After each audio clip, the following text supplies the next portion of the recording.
खतरा वाकई था, इससे इनकार नहीं किया जा सकता था। अगर हवाई जहाज़ में विस्फोट हो गया तो क्या होता। इंटेलिजेंस की पुख्ता सूचना थी कि अगर कोई समाधान नहीं हुआ तो हाईजैकर्स खुद के साथ जहाज़ को हवा में उड़ा देंगे। साल 2000 का स्वागत वो इसी तरह करने वाले थे।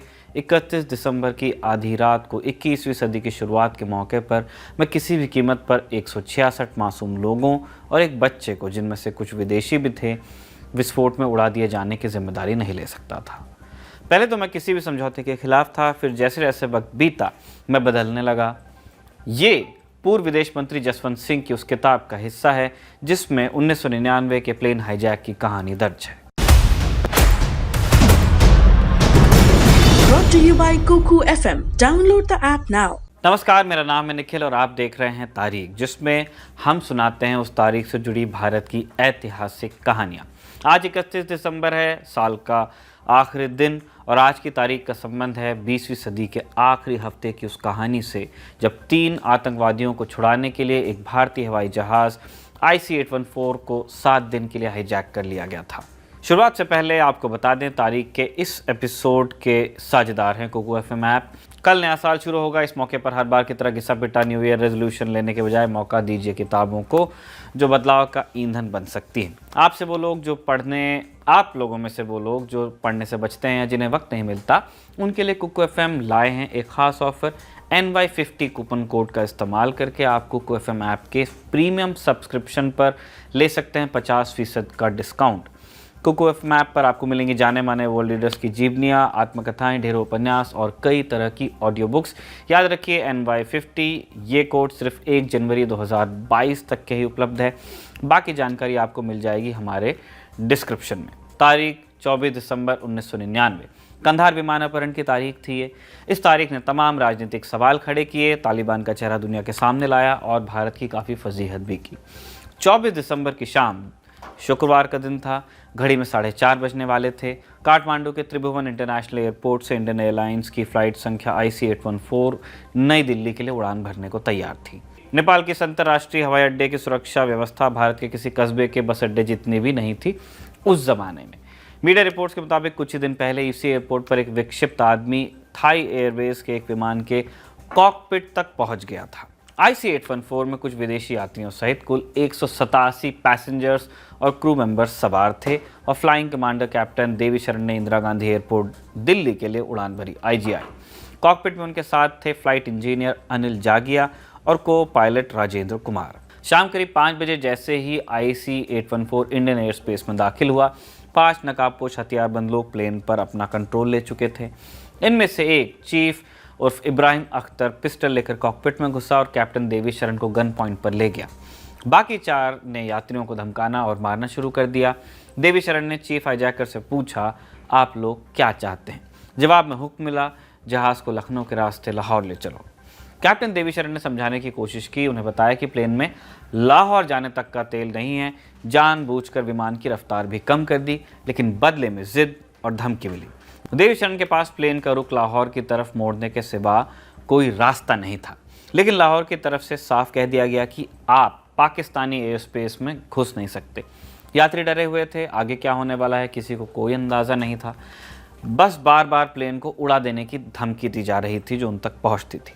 अब तक देश को औपचारिक तौर पर कुछ नहीं पता था। शाम 6:04 पर देवी शरण का मैसेज सरकार तक पहुँचा, प्लेन हाईजैक हो चुका है और हमारे पास सिर्फ आधे घंटे का फ्यूल है। कृपया हमें लाहौर उतरने की अनुमति दिलाएं, वरना हमें मार दिया जाएगा। अटल की सरकार में तब civil aviation minister Sharad Yadav ने मीडिया से कहा था, वो सब आसमान में है और पायलट के सिवा कोई कम्युनिकेशन नहीं है। आतंकवादियों के पास AK-47 है या पिस्टल है, कुछ भी पक्के तौर पर नहीं कहा जा सकता है। हम कोई अंदाज़ा नहीं लगा सकते। फ्लाइट में जो यात्री हैं उनकी सुरक्षा हमारी पहली प्राथमिकता है। शाम 6:30 बजे इस्लामाबाद में भारतीय हाई कमीशन ने विमान को लाहौर में उतारने की अनुमति मांगी, लेकिन इस बार भी साफ मना कर दिया गया। लेकिन अब तक देवी शरण हाईजैकर्स को विमान अमृतसर में लैंड कराने के लिए राजी कर चुके थे। प्लेन काफ़ी देर अमृतसर एयरपोर्ट के ऊपर मंडराता रहा और आखिरकार करीब शाम 7:01 पर लैंड करता है राजा सांसी इंटरनेशनल एयरपोर्ट पर। इधर सरकार चाहती थी, भारत की सरकार की प्लेन ज़्यादा से ज़्यादा देर अमृतसर पर खड़ा रहे एयरपोर्ट पे उसके, ताकि कुछ प्लान करने का वक्त मिले। प्लेन के टायर पंक्चर किए जाने की सोची गई। अमृतसर पुलिस वहां तैनात भी हुई। पंजाब की आर्म्ड पुलिस आतंकवादी पायलट्स को बार बार टेक ऑफ के लिए कह रहे थे और पायलट्स एयर ट्रैफिक कंट्रोल से ईंधन की गुहार लगाते जा रहे थे, लेकिन दिल्ली से निर्देश थे कि प्लेन को किसी भी तरह अमृतसर में खड़ा रखा जाए। इसके बाद यह तय किया गया कि ईंधन का एक टैंकर इस तरह खड़ा कर दिया जाएगा रनवे पर कि प्लेन को टेक ऑफ का रास्ता न मिले। ये टैंकर रवाना हुआ, लेकिन ड्राइवर बहुत तेजी से टैंकर ले जाने लगा। तब एटीसी ने ड्राइवर को टैंकर धीमे करने को कहा, लेकिन ड्राइवर ने जोर से ब्रेक मार दिया और टैंकर बीच में ही खड़ा हो गया। अब कॉकपिट से नज़ारा कैसा दिख रहा है वो सोचिए। कॉकपिट से आतंकवादियों को यह दिखता है कि एक तेज रफ्तार ट्रक एयरक्राफ्ट की तरफ आते आते अचानक रुक जाता है। इसके बाद उन्होंने अनिल जागिया के सिर पर पिस्टल रखकर उल्टी गिनती शुरू कर दी और कैप्टन देवीशरण से टेक ऑफ करने को कहा। आखिरकार बिना फ्यूल लिए जहाज एक बार फिर इस वजह से उड़ान भरता है। वक्त शाम 7:50। टेक ऑफ के वक्त जहाज के टैंकर से टक्कर होते होते बची थी। कुछ ही देर बाद जहाज लाहौर के आसमान में था। लाहौर एयरपोर्ट की बत्तियां बुझा दी गई थी क्योंकि पाकिस्तान नहीं चाहता था कि उनके यहाँ कोई भी इस तरह का संकट आए। अनुमति भी नहीं दी थी, लेकिन कैप्टन देवीशरण के पास कोई रास्ता नहीं था। वो एक रनवे दिखने वाली जगह के पास एयरक्राफ्ट को ले जाते हैं, तब देखते हैं कि वो एक रोड है। इतने नीचे आने के बाद उन्हें देखता है कि ये रोड है, ये एयरपोर्ट का रनवे नहीं है, और उसके बाद वो फिर से एयरपोर्ट से प्लीड करते हैं कि मुझे लैंड करना ही पड़ेगा, मैं क्रैश कर जाऊंगा। इसके बाद जाके लाहौर के रनवे की लाइट शुरू की जाती हैं रात में, और फिर जहाज़ को वहाँ उतरने की परमिशन मिलती है। अब लाहौर ने जहाज़ उतारने की परमिशन दे दी थी, लेकिन सिर्फ तेल लेने के लिए। रात 10:30 बजे IC-814 को दोबारा टेक ऑफ करना पड़ा। जहाज़ में 25 साल के रुपन कात्याल थे, अपनी पत्नी रचना सहगल के साथ हनीमून से दिल्ली लौट रहे थे। प्लेन हाईजैक होने के कुछ ही घंटे बाद उन्हें चाकुओं से वार कर करके मार दिया गया, सिर्फ इसलिए क्योंकि उन्होंने बाथरूम जाने की परमिशन मांगी थी। लाहौर से टेक ऑफ करने के बाद विमान काबुल होते हुए मस्कट और फिर ओमान की तरफ गया, लेकिन कहीं लैंड करने की परमिशन नहीं मिली। आखिरकार 25 दिसंबर की सुबह करीब 3 बजे विमान दुबई में लैंड हुआ। यहाँ ईंधन भरे जाने के एवज में 26 यात्रियों को रिहा करने का समझौता हुआ। रिहा हुए ज़्यादातर यात्री बीमार, वृद्ध लोग एवं औरतें और बच्चे थे। यात्रियों को लाने मंत्री शरद यादव खुद उस दिन दुबई पहुंचे। साथ में रुपन कात्याल का पार्थिव शरीर भी दुबई में उतार लिया गया।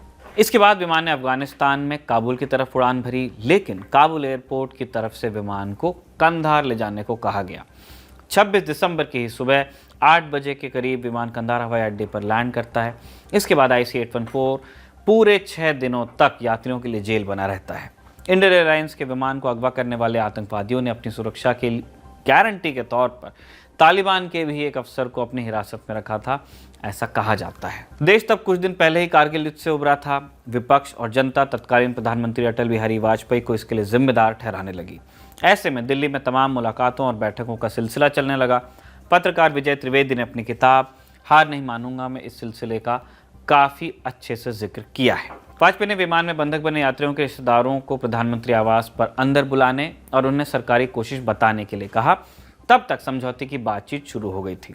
उस वक्त अफगानिस्तान में तालिबान की सरकार थी। मुल्ला उमर और उनके विदेश मंत्री वकील अहमद मुत्तवकिल बातचीत कर रहे थे।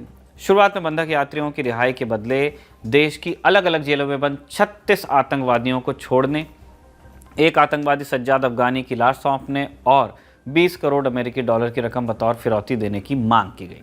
मांग रखने वाला था मौलाना मसूद का छोटा भाई। इधर दिल्ली में cabinet committee on security CCS का कोई भी वरिष्ठ मंत्री रिश्तेदारों से मिलने को तैयार नहीं था।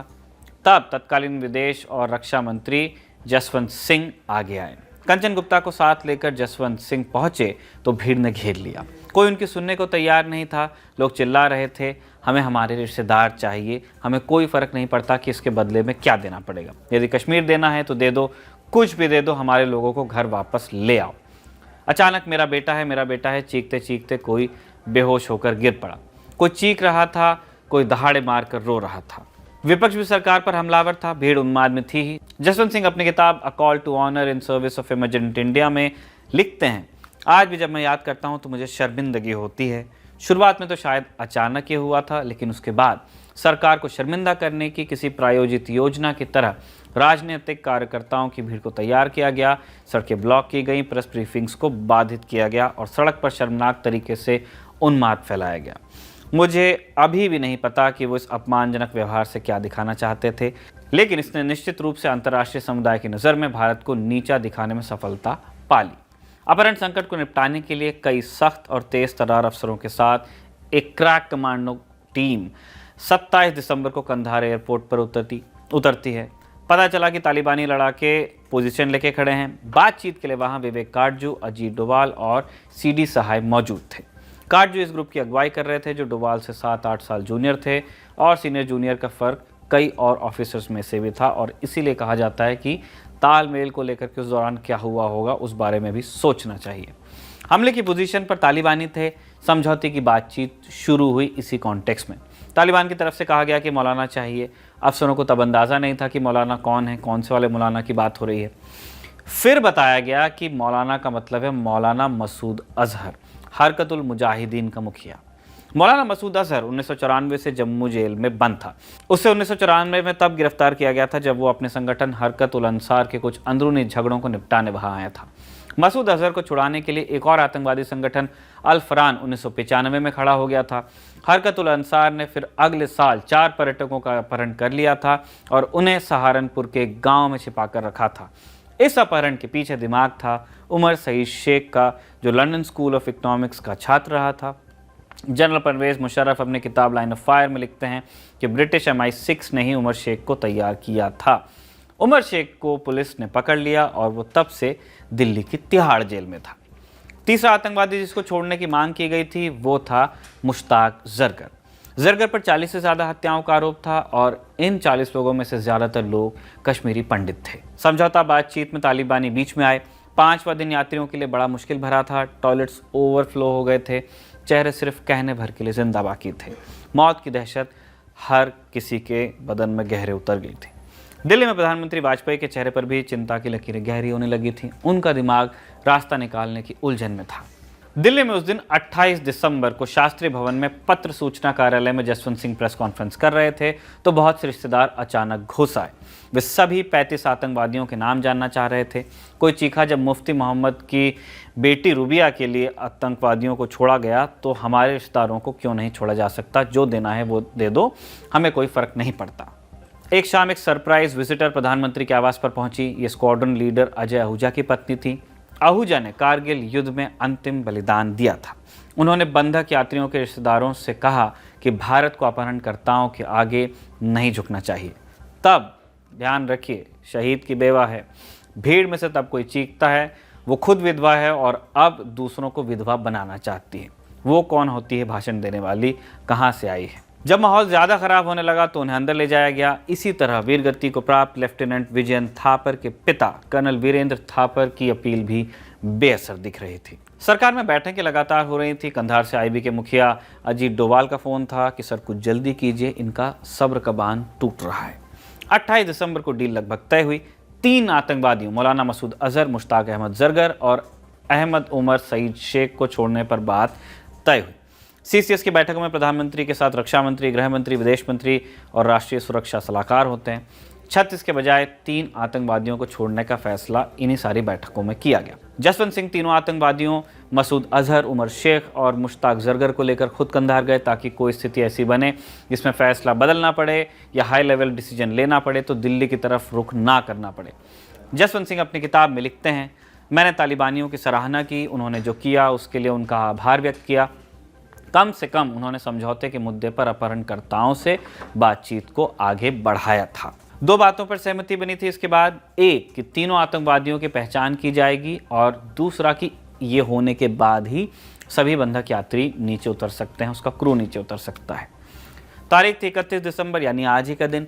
पाकिस्तानी खुफिया एजेंसी ISI के लोग उन तीनों आतंकवादियों के रिश्तेदारों और दोस्तों को लेकर कंधार पहुंचे। उन्होंने तीनों आतंकवादियों को पहचाना और विमान में मौजूद अपहरणकर्ताओं को बताया गया कि सब ठीक है, हिंदुस्तान ने कोई चाल नहीं चली है।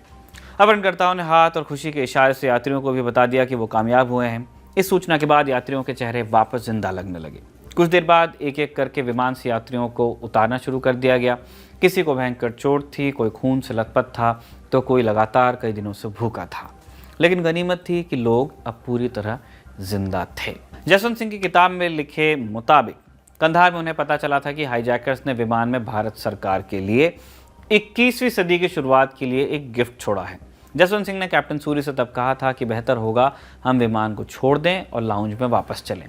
असल में यह तोहफा एक लाल बैग था। तालिबानी भी इसकी तलाश में थे और जब तक ये बैग नहीं मिला उन्होंने विमान को वापस जाने की अनुमति नहीं दी थी। कुछ तालिबानी लोगों ने वो लाल बैग निकाला और एक लाल पजेरो गाड़ी जो कुछ ही देर पहले एयरपोर्ट पर आई थी उसकी तरफ ले गए। गाड़ी के शीशे रंगे हुए थे, अंदर कौन था ये हम नहीं जानते। बाद में जसवंत सिंह को पता चला कि उस लाल बैग में 5 ग्रेनेड थे।